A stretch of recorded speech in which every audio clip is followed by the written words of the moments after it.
are much calmer than they were initially.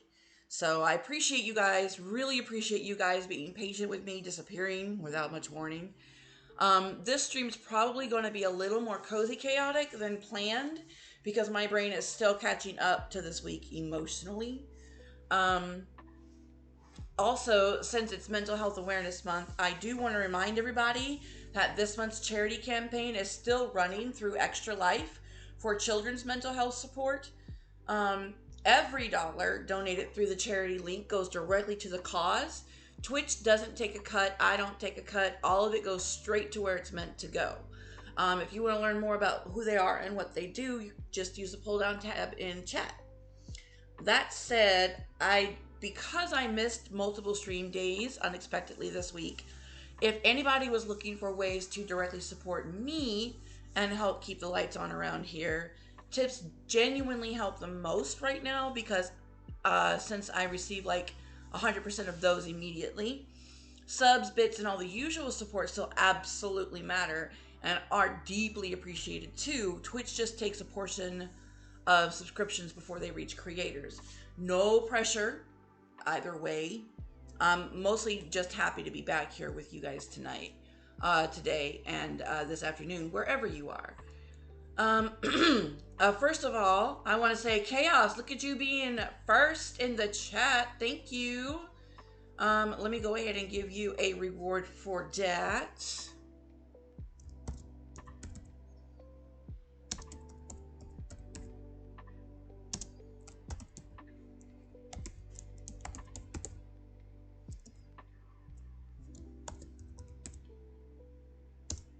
Oh crap. I mistyped it. Give me a minute.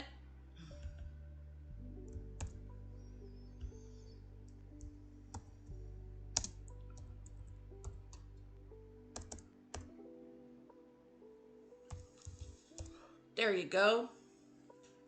Oh, I mistyped it twice. This is funny. This is actually really funny. It's very apropos for things going sideways.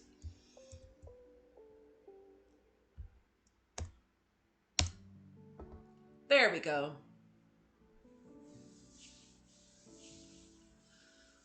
All right, so I am already queued up for what I want to do.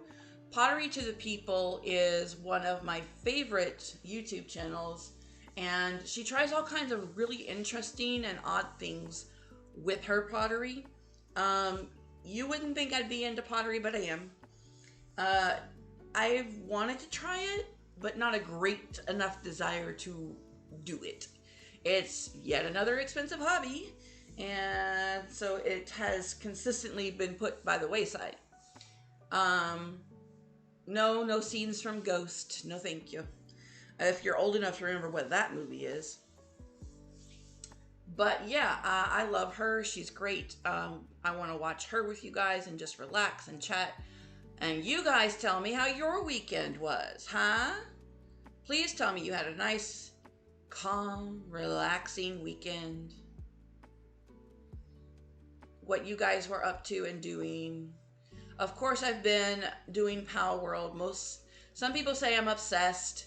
I say I am trying to use my friend's money to the best of my ability to its most maximum because he is going off to the military soon and he paid a lot of money for that server and I want him to get his money's worth out of it. It'd be very fun though. It is a fun game, but my boyfriend has kind of lightly teased me about being obsessed while he's also obsessed.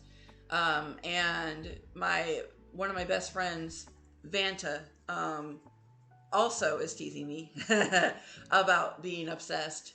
And because our group is the way we are, all of us have ADHD, so there's so many games that we all want to play and we all want to um, get our fingers in. That there's not enough hours in the or time of day in and hours in the day. That's what I'm trying to say.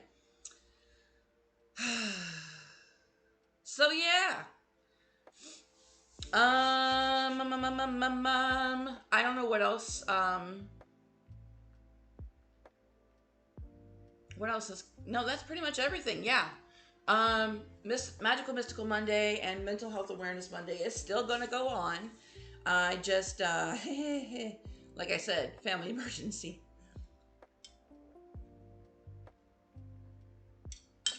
And I know I've been using this background a lot. I've been having my room decorated like this a lot lately, but it's really comfy, cozy, and I really need that vibe right now. So yeah, I am,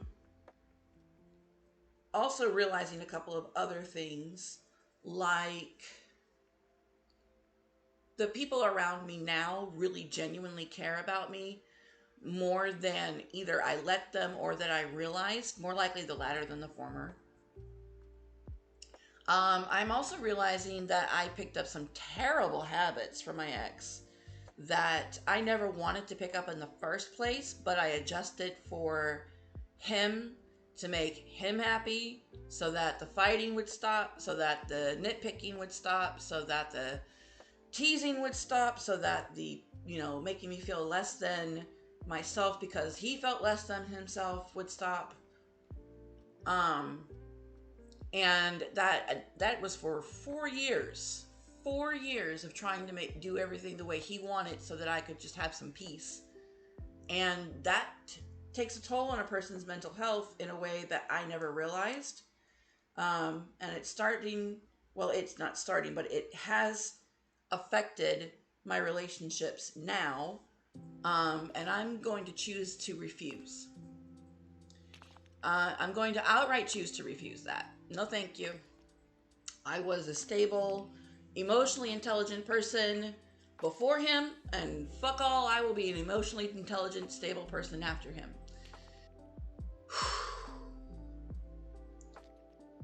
I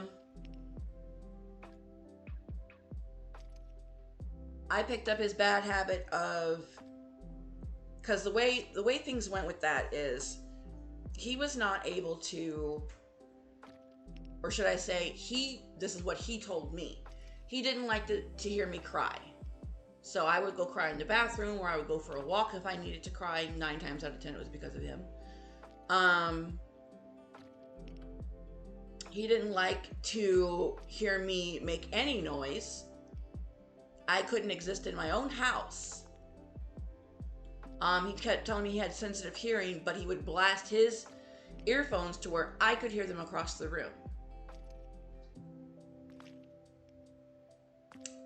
Yeah. Swear up and down.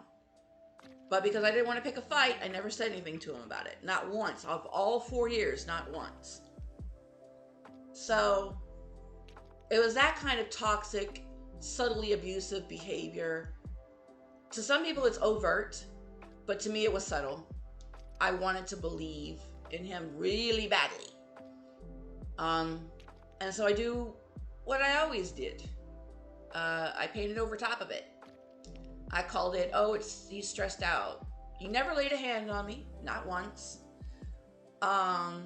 He did call me names, but they weren't awful names, more like selfish, dummy, stupid. But they were always in joking, and he never once did he say he was serious. He never outright called me fat or ugly, but he compared me to his mom consistently. He tried to tell me at one point that he wasn't sexually attracted to me, which is fine. But then he backed out really quickly after I could feel he was starting to say that, and then he backed out. He chickened out, basically, which is actually pretty accurate because he chickened out of a lot of shit, especially at the end of the relationship. And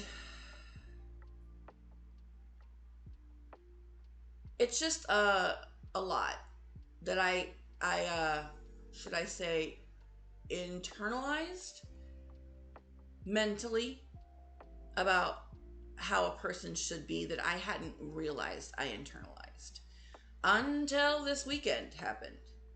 And how someone handles trauma is a really great way, or a traumatic event, or any kind of emergency is a really great way of figuring out where they are still, relationship wise, mentally, emotionally.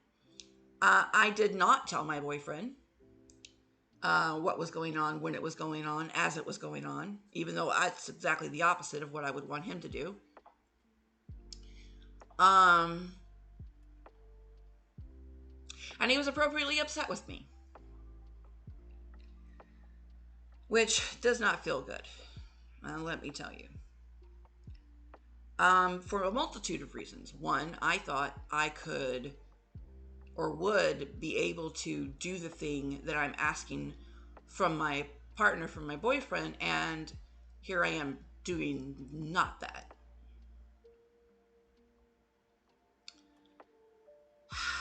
It's like I felt like I didn't just let him down, I let myself down.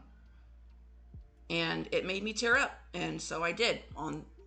While I was talking to my boyfriend, I just teared up, and it wasn't just because of the stress of the situation. It was because, oh my fucking goddess, here we go again. I'm fucking internalized one more fucking thing from my ex. Great. And instead of saying that out loud and making it about that and focusing on that, or should I say making the focus that, I just kept that part to myself because the focus really was supposed to be on and should have been on how I made my partner feel. So I felt pretty shitty about that. Pretty deeply, still kind of do. Shitty about that.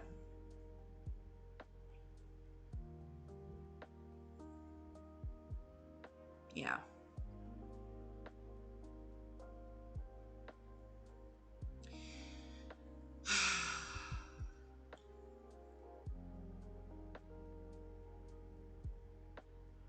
But I am trying to get over the habit of beating myself up for 10 days for one thing.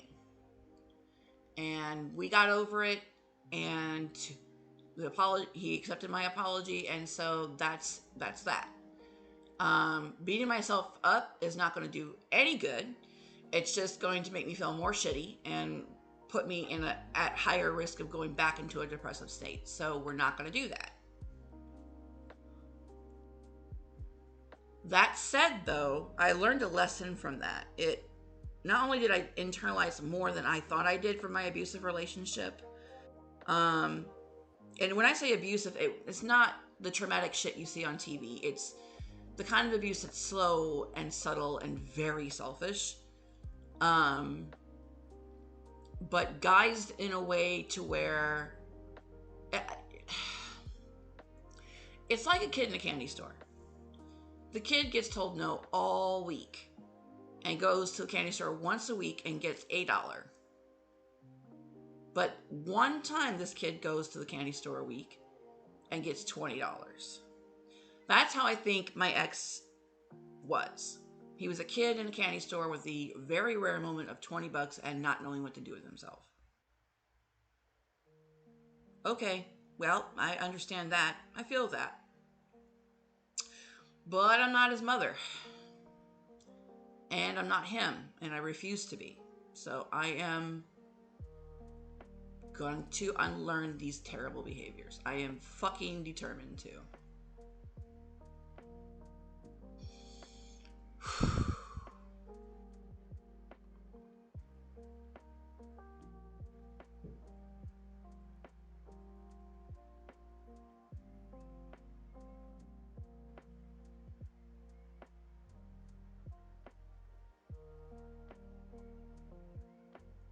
For myself, for my relationships, primarily for myself, because I was not this person before him, but I'm not going to be this person after him either. It's not fucking going to happen.